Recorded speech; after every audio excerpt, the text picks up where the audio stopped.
रहीम अस्सलाम वालेकुम 12th class. आज के इल्म तालीम के लेक्चर में हम चैप्टर नंबर 1 का टॉपिक स्टडी करेंगे, मुसलमानों की आमद के वक्त बरसगीर की तालीमी हालत। यानी कि जब मुसलमान बरसगीर में आए थे तो उस वक्त बरसगीर के जो लोग थे वहाँ की तालीमी सिचुएशन क्या थी। जैसे कि अब हजूर सल्लल्लाहु अलैहि वसल्लम जब उन पर वही नाजिल हुई थी और वो अरब में इस्लाम लेकर आए थे तो वहाँ पर जैसे लोगों की कंडीशन थी कि उनके ऊपर तारीकी थी, ज़िंदगी की रोशनी उनके ऊपर, हकीकत उनके ऊपर खुली ही नहीं थी। उसी तरह कुछ ऐसी सिचुएशन बरसगीर की थी जब मुसलमान वहाँ पर आए थे।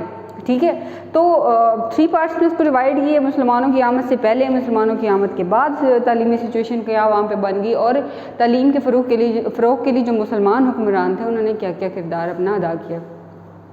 तो मुसलमानों की आमद से पहले वहाँ पर क्या थी, जहालत और तारीकी थी। यानी कि वहाँ के लोग बिल्कुल ही जाहिल थे, फजूल बातों के ऊपर बिलीव रखने वाले, अजीब तोहमात परस्त किस्म के लोग थे। उनको बिल्कुल ही यानी कोई कंसेप्ट नहीं था लाइफ का कि ज़िंदगी क्या है, कहाँ से शुरू हुई है, किसने, और उनके खुदा भी डिफरेंट किस्म के थे, कोई किसी को पूछता था, कोई किसी को पूछता था।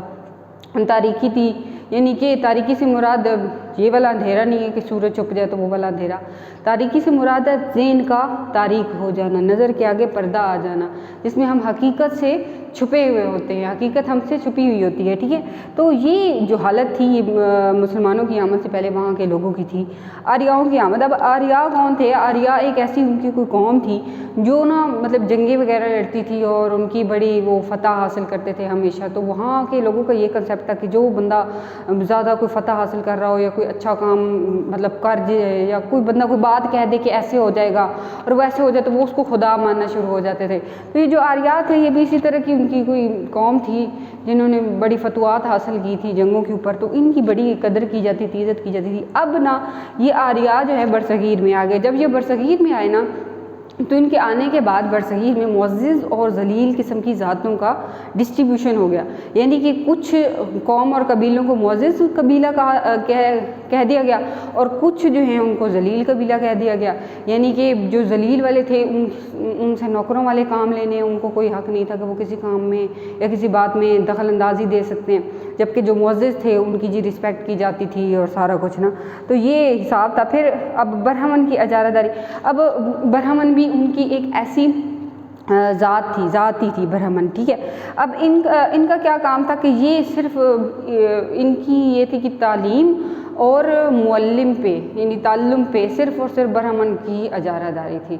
यानी कि इल्म हासिल करने पे और उस्ताद बनना, ये सिर्फ़ और सिर्फ कौन थे? बरहमन ही बन सकते थे, इनके अलावा और कोई भी नहीं बन सकता था। यानी जितने भी अगर कोई हुक्मरान थे तो वो भी इल्म हासिल नहीं कर सकते थे।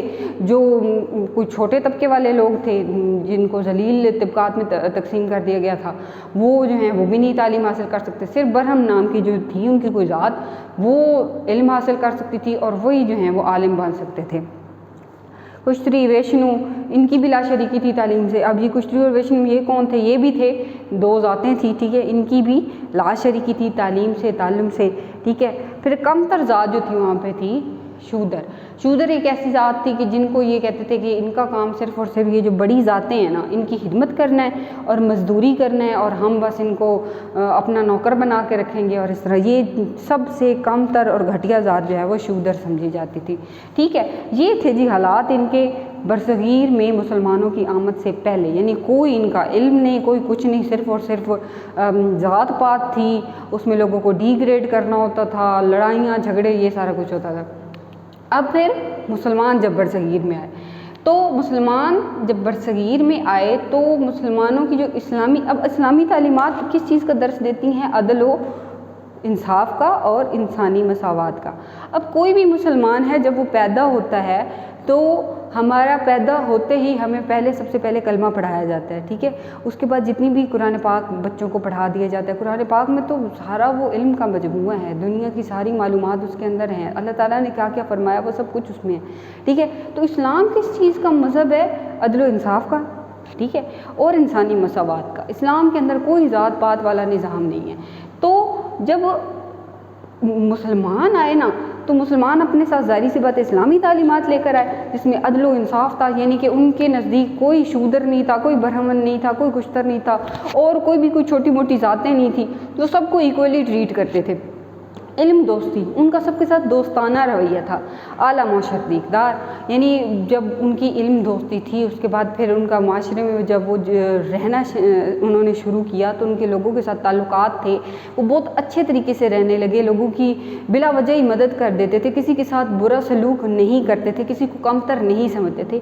تو یہ ساری باتیں دیکھنے کے بعد نا اسلام کی بڑی مقبولیت ہوئی، یعنی کہ جب لوگوں نے دیکھنا شروع کیا کہ یہ تو کوئی ایسا مذہب ہے جس میں مطلب انصاف ہوتا ہے، جس میں پیار ہی پیار ہے، محبت ہے، علم دیا جاتا ہے، سارا کچھ مطلب ہر بندہ ہی علم حاصل کر سکتا ہے، ہر بندے کو ایکول لیول حاصل ہے، تو یہ سارا کچھ دیکھنے بعد اسلام کے مذہب کی بڑی مقبولیت ہوئی۔ لوگوں نے کیا کیا، آہستہ آہستہ اسلام قبول کرنا شروع کر دیا۔ وہ والے لوگ جو ان جیسے لوگوں کے ذات پات کے ستائے ہوئے تھے انہوں نے کیا کیا، اسلام کو قبول کرنا شروع کر دیا۔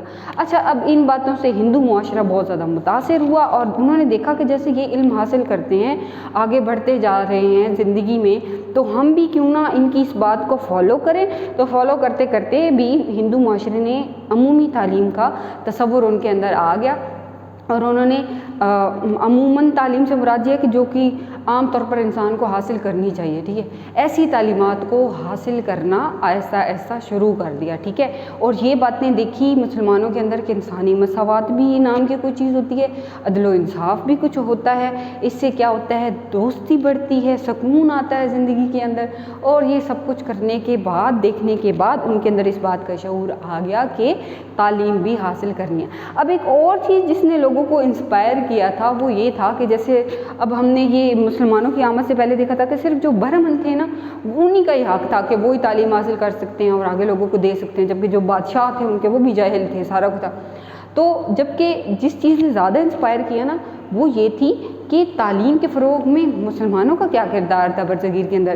مسلمانوں کے جتنے بھی حکمران تھے، امراء تھے، علماء تھے اور عوام، یہ سب کے سب ایکول لیول پر تعلیم کو لے کر، یعنی اگر کوئی عام انسان ہے، ٹھیک ہے، عوام ہے، ٹھیک ہے، وہ بھی وہی علم حاصل کر سکتی ہے، ایک بڑا حکمران ہے وہ بھی وہی علم حاصل کر سکتا ہے، کوئی امیر بندہ ہے وہ بھی، کوئی عالم ہے وہ بھی، یعنی اس چیز کو دیکھ کر لوگ بڑا انسپائر ہوئے کہ مسلمان حکمران جو ہیں وہ اس چیز میں کوئی انسلٹ نہیں فیل کر رہے، کوئی کچھ نہیں فیل کرتے، وہ کیا کرتے ہیں کہ مطلب ہر ایک کو اتھارٹی دے دیتے ہیں، ہر بندہ اپنی مرضی سے علم حاصل کر سکتا ہے، ٹھیک ہے۔